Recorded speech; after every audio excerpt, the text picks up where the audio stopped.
Breaking news we want to get right to. Banging sounds have reportedly been heard. This just coming out in the past few minutes during the search for that missing sub that was on its way down to the Titanic. Yeah, crews searching for that Titan submersible heard the noise on sonar every 30 minutes.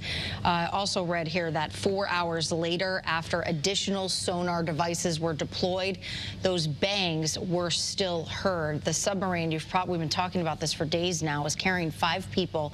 It vanished days ago near the Titanic site.